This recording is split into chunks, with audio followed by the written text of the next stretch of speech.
interpretation. My own schooling and that of my companions has been in a critical tradition. That enterprise by itself, however, has left the Church with little to preach, teach, or trust. For that reason, my work has become increasingly post-critical, that is, with a second naivete, a readiness to engage in serious ways the claims of the text.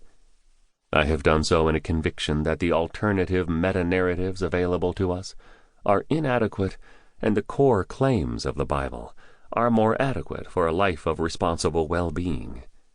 Both liberal progressive Christians and fundamentalist Christians are tempted and seduced by alternative narratives that are elementally inimical to the claims of the Bible. For that reason, the work of a generative exposition of biblical claims seems to me urgent.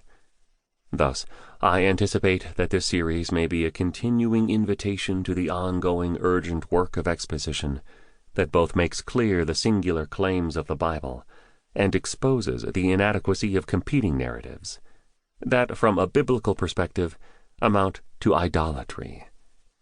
It is my hope that such continuing work will not only give preachers something substantive to preach and give teachers something substantive to teach, but will invite the Church to embrace the biblical claims that it can trust and obey. My work has been consistently in response to the several unfolding crises facing our society, and more particularly the crises faced by the Church.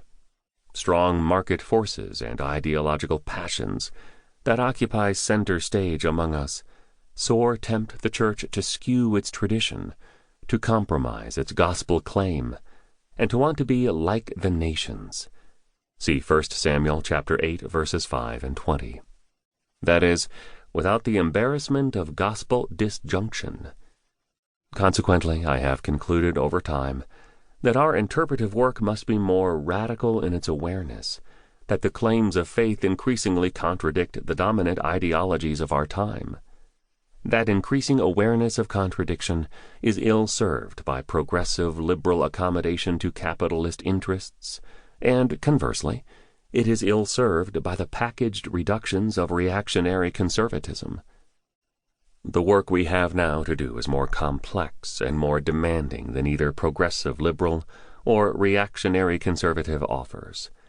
Thus, our work is to continue to probe this normative tradition that is entrusted to us, that is elusive in its articulation, and that hosts a holy agent who runs beyond our explanatory categories in irascible freedom and in bottomless fidelity.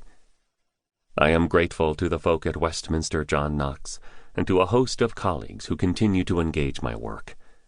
I am profoundly grateful to Davis Henkins, on the one hand, for his willingness to do the arduous work of editing this series.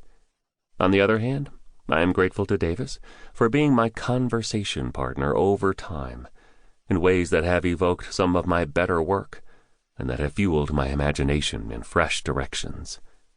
I dare anticipate that this coming series of republication will, in generative ways beyond my ken, continue to engage a rising generation of interpreters in bold, courageous, and glad obedience. Walter Brueggemann. Editor's Introduction. I began theological education just as Walter Brueggemann was scheduled to retire at Columbia Theological Seminary.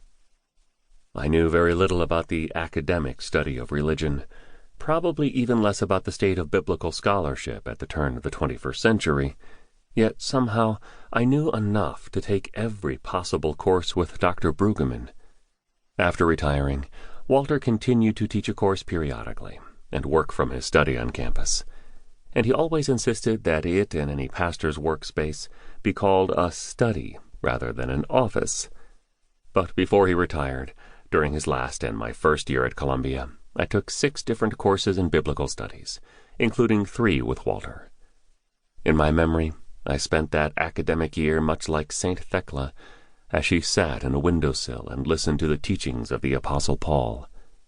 According to her mother's descriptive flourish, Thecla, clinging to the window like a spider, lays hold of what is said by him with a strange eagerness and fearful emotion. It was for me.